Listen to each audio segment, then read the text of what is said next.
Letter to Don Terris from John C. Weaver, Roseman, California. How you doing? This is March 17th, 2023, St. Patty's Day.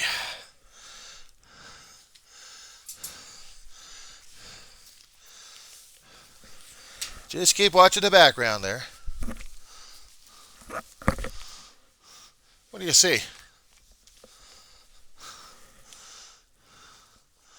What do you see, Don? You see various interests, don't you?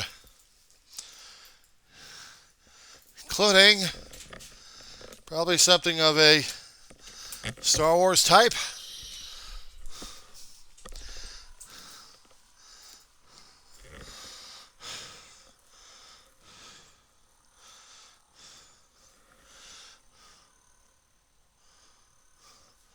And you're wondering how come I haven't gotten on here yet. Well, this is also going to be put on my Diary of the Griever named John Weaver, and that'd be me. And that is my own YouTube channel. This is my background. Sometimes I get it changed a little bit. Some things you'll notice that I am a fan of. If you can actually see this.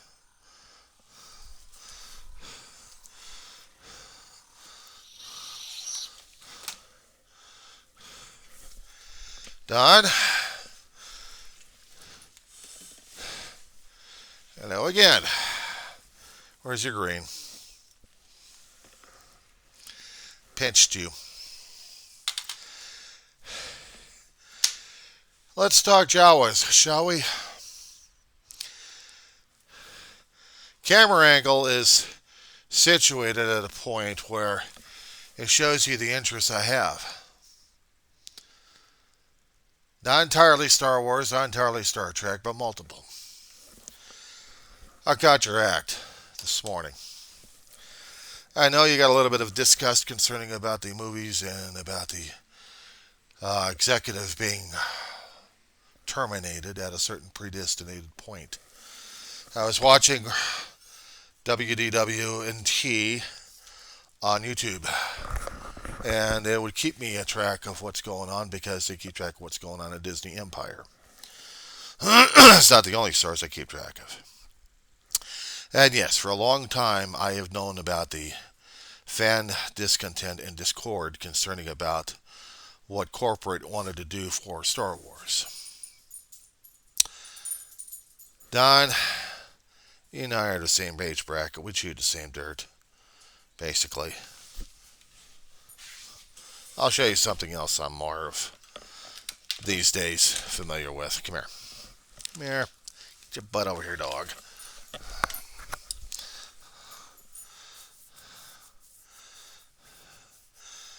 They call it emotional support. It's my last family member here. She's the mama. She's 17-year-old. She's an old blind dog. And she's fussy as hell. Don, I'm going to drive you mad for a little bit. I know about your ranting and raving, but sometimes I do little things like this to tick off people sometimes. So you can probably fast forward it. I'm going to keep the video going. You'll probably hear the ambient noises. And if you happen to see anything crawling around, don't have a cow just yet. Just pull out your lightsaber and start swacking at the screen, or if you got a phaser, start doing that. Somewhere in those boxes I've got one. So you don't mind, I'm taking her out. And no, I'm not hitting the pause button. I'm putting this on my channel and putting it out there. I just wanted to show you the ambience of this place. There's a lot we gotta talk about again, my friend. Alright, mamas. Alright, I got you ready.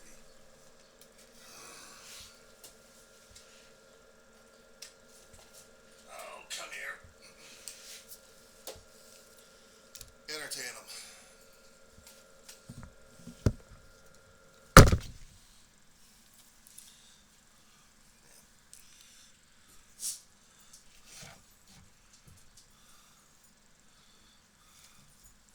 Entertain them. Alright, Ma, we're going.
No, it was called a tactical thing anyway. All right, Don, let's get into it, shall we? Said before, both of us chewed the same dirt. We're both at the same age bracket, roughly. And different medical issues. But we also had different issues growing up as kids, now didn't we? I was born in the year 66, the same year Star Trek came out. And Trek was it until 77. Then Star Wars came out. And everything else went hell in a handbasket. Unless, of course, you counted yourself also being a Doctor Who fanatic.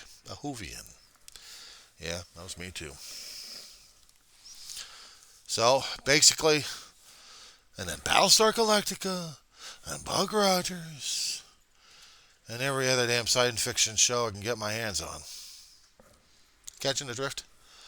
So now, in one particular genre, or in other genres, things change like crazy left and right. Battlestar Galactica wasn't exactly all that much of a hit parade. It only lasted 2 seasons, and what the hell happened after that? DQ'd. Hit and sunk because of the ratings. It's fantastic. Trying to get nominations for the Special Effects Awards. Because it was fantastic to look at. And then Buck Rogers tried to copy the same damn stuff and crash and burn after the second season on that damn thing. Major hit squads on that one. But Star Wars was a theatrical version of it. What Star Trek had to come out with its own motion picture. See, Star Trek had its own 3 seasons, and they struggled after the first season. Fans rose up, kept it alive for a second season, rose up again, barely kept it alive for a third season, and after that, after 79 episodes, faded into near obscurity, except for the fans who kept it alive. The Star Trek Welcome Committee, Bijou Trimble and her husband John, we're keeping the fan base alive regarding the Star Trek genre.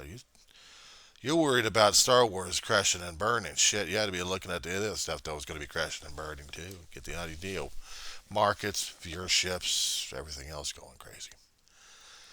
And yeah, I agree that the direction that was taking place, but I'm going to build up to that point. So as a young kid, I wore the Star Wars shirt. The C-3PO and R2-D2. It said Star Wars on it. A light blue shirt. Wore that damn thing out. I wore it out. I outgrew it too. I had some of the action figures. Unfortunately, life happens. Things get disappeared. Certain collectibles. Poof. Die-cast toys. Metal ones that you get out of the toy shops. The Star Destroyer. Millennium Falcon. No, another cousin needs to have time with that, John. You got to give it away. Ma, I've been saving these things for a long time. John, you're 25 years old. You don't need to play with toys. Playing with them, hell, I'm collecting them. I was playing with them. They're in bags. But my cousin's kids needs to have toys. I haven't listened to a mother during that time. Some things I regretted like crazy.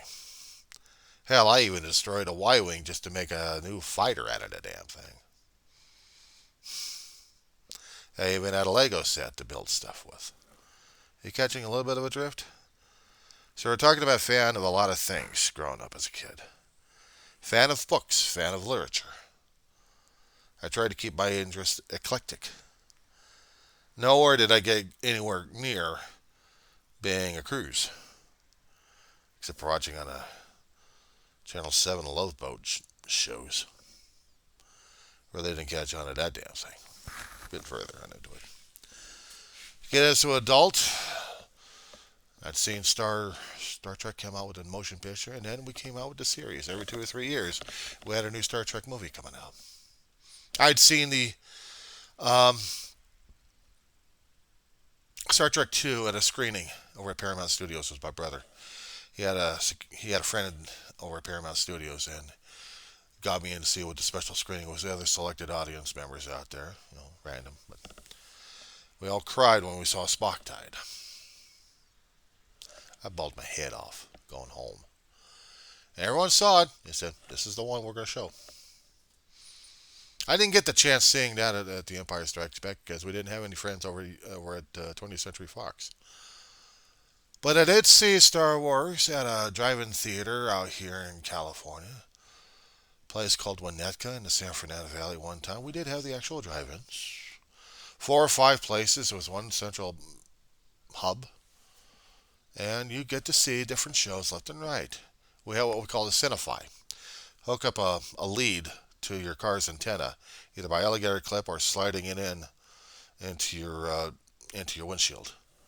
You pick up on electric leads in there that acted as the antenna. Of course, you have to have the battery constantly charged. It's a lot of gas to use up. Turn on and off the damn car. But I saw Star Wars.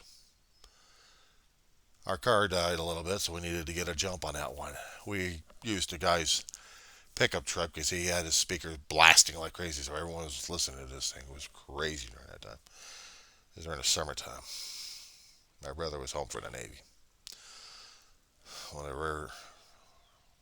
the rare leaves that he actually had. Back in '77, I was waiting for all the hoopla to die down, and about the third or fourth weekend, we actually managed to get into a drive-in to see Star Wars. I was 11 years old during that time.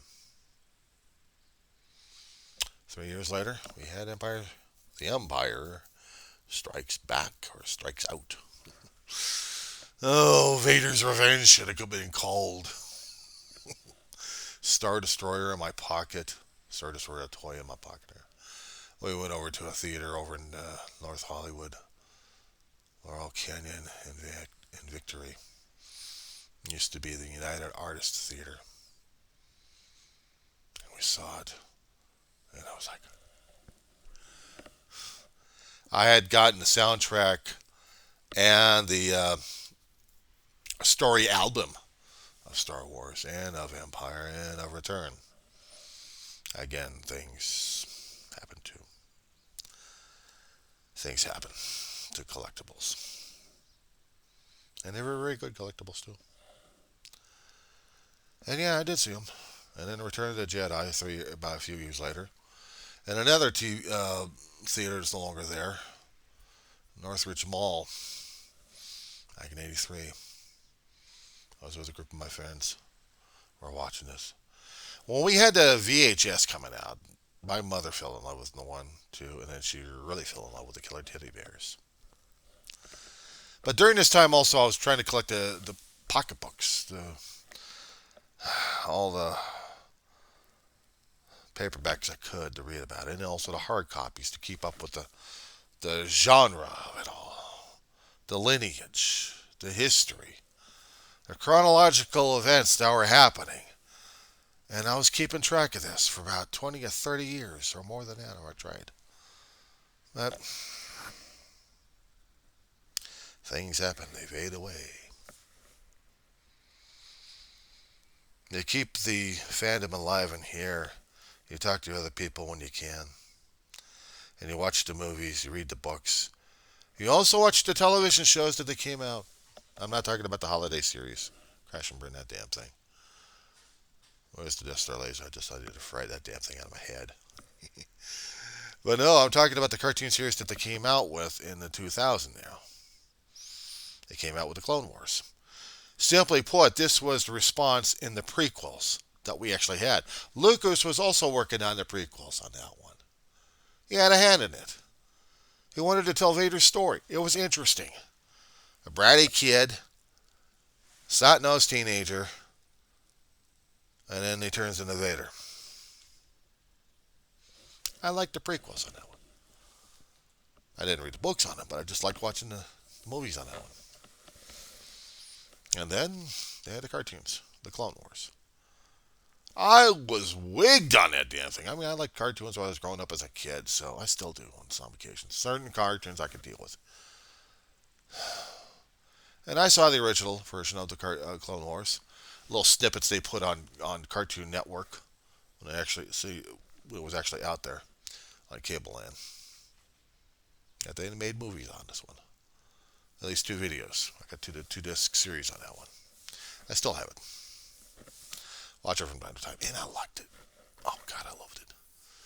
And then they came out with a different version of the Clone Wars, probably a continuation of the thing, and they brought out Ahsoka, a new character that they developed all throughout the series, about 7, 8 seasons of this thing. And yes, it was under Disney control at this point over here, but I was still falling in love with the damn thing. All the way up until they had the what was it, Rebels? Yeah. But that was interesting enough there too. They had interesting characters that you fall in love with. And you cry over. Yeah, I cried. But I also looked at the reviews and heard from other fans' responses concerning about the Star Wars movies. And I had to wait until they get on cable so I can watch them. And determine whether or not I actually wanted to collect the damn things on DVDs or Blu-rays. And I saw them. I saw to try to bring out the old Jedi, old Han Solo and Leia and Luke, and they killed them off in the series. Yeah, I cried over the damn thing. But here's the thing. That's life. That's life. Get over it. Your characters are there, and then your characters are no longer there. They're no longer eternal. You want to see the aging process of this damn shit, you ought to watch the Star Wars. Actually, the Star Trek series. I'm not talking about the Next Generation. Or, of course, you could be watching Next Generation and Deep Space Nine. Next Generation, they had a few of the old guard in there that you'll never see again. Sarek, Spock's father, gone. Mark Leonard, hell of an actor. DeForest Kelly, first show. Encounter at Farpoint Part 1. You'll never see him again. God rest his soul. James Doohan, Scotty. 4th or 5th season. What was the 6th one? He comes back to life in a transporter situation. He was trying to save his ass. His transport ship fell into a Dyson sphere, and Scotty kept him and another crew member alive, but the other crew member died off because the patterns weren't lasting long enough. Only Scotty came back. You'll never see him again. Andreas Kastelis played Romulan and a few other characters. He also played on Babylon 5, The Narn, Jakar. Never see him again. See, shows also bring motivation to me too. Seeing the 5 years of Babylon 5. They tried to bring out a few other recreations of the thing, or extended continuations, but somehow the ratings weren't all there. But they were good shows. They were good characters, like to revisit from time to time, and the storylines they had them in actually was relevant to what we're looking at. And so was the Star Trek stuff, to current social views. There was a lot of opinions going back and forth on this one in the fandoms out there. And I agree concerning about the Star Wars situation that the last 3 episodes, the last 3 movies, they could have done it a hell of a lot better. And you're right. Rey probably had the instincts. She definitely was not a Jedi, but she was a Jedi. And yeah, they could have trained her up. They could have had a Luke Skywalker training her ass in the second movie and just really training her ass instead of killing him off. Could have done a Yoda on her, but didn't. And you're right. It sucked. I still watched it anyway. It was a continuation. Mandalorian came out. Yeah, I watched I'm watching the 3rd season right now. It's got to pick up tracks again. It's got to pick up momentum. I liked 1 and liked 2. But they have to have a story. They have to have a meaning in there. The series that you never even mentioned in there was concerning about Andor. That's also another one. But they have to build up the characters. They have to build up the character stories that we fell in love with. The movies were so used to about 2.5, 3 hours. A series still has to pick up something else. Kenobi, I can understand. Kenobi was broken. Right after the Clone Wars, he was broken. Because he lost his best friend. His brother, of sorts.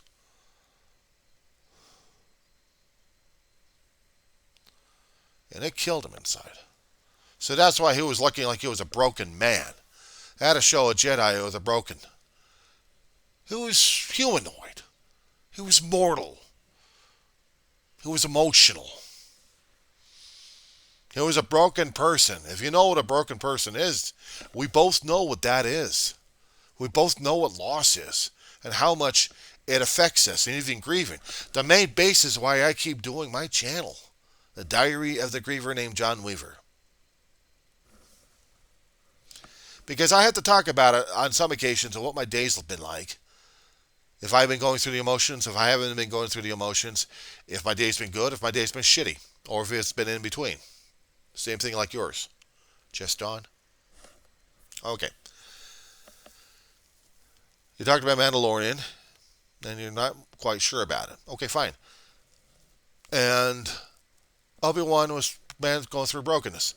Andor is also the same thing. You got to find broken people to build up a story on. We both agree on that. And sometimes the directions, we don't even understand where they're going. I liked Obi-Wan, and I also liked Andor because where they were trying to go. Andor is the beginning of the basis of the Empire. Obi-Wan was just right after he just lost his best friend. And Palpatine was trying to get into the act. And Andor was similar in a similar effect.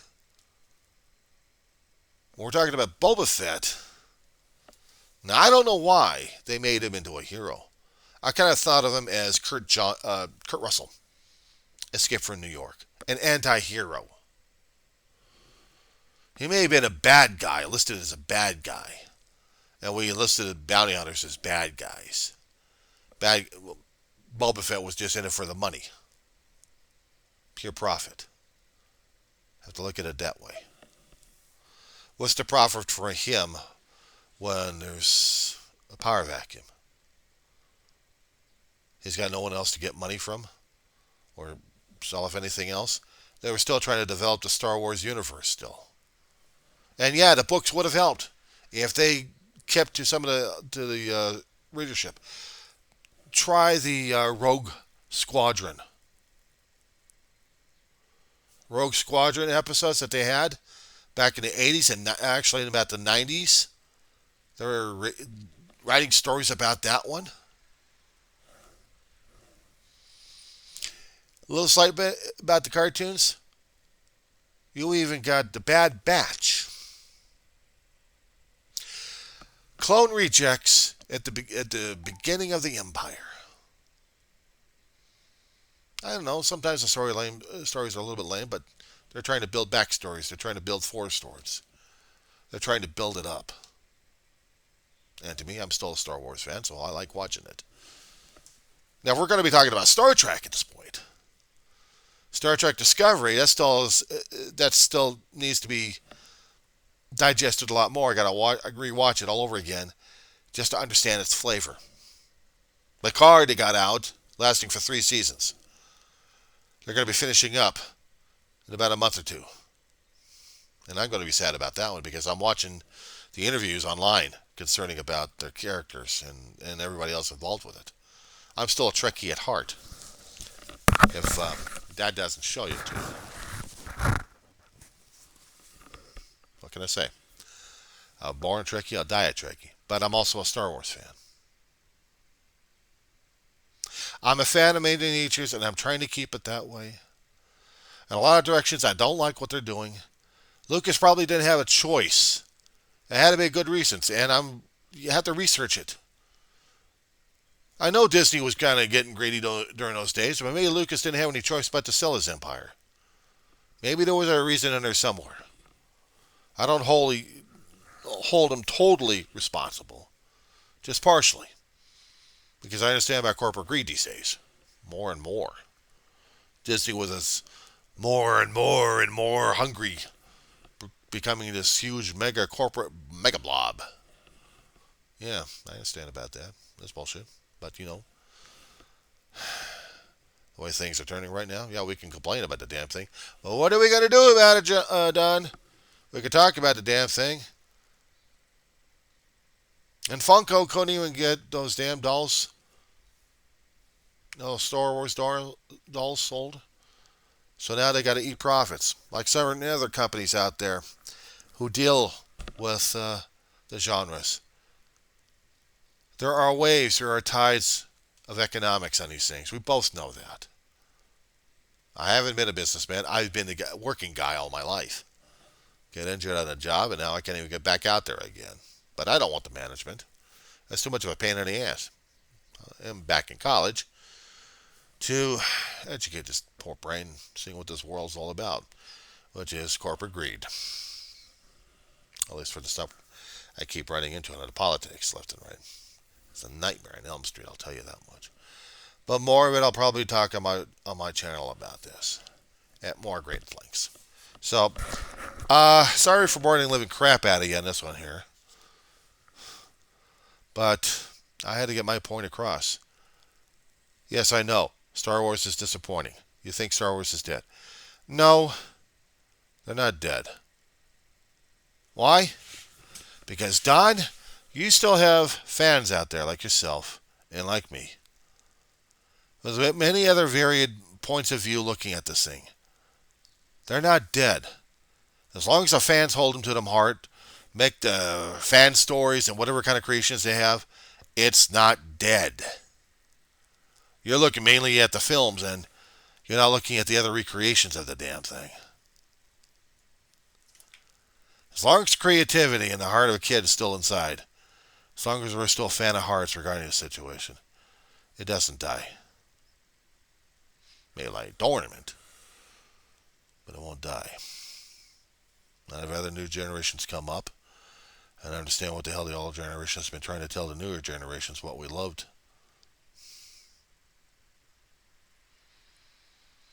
That's what we have to do, Don. We have to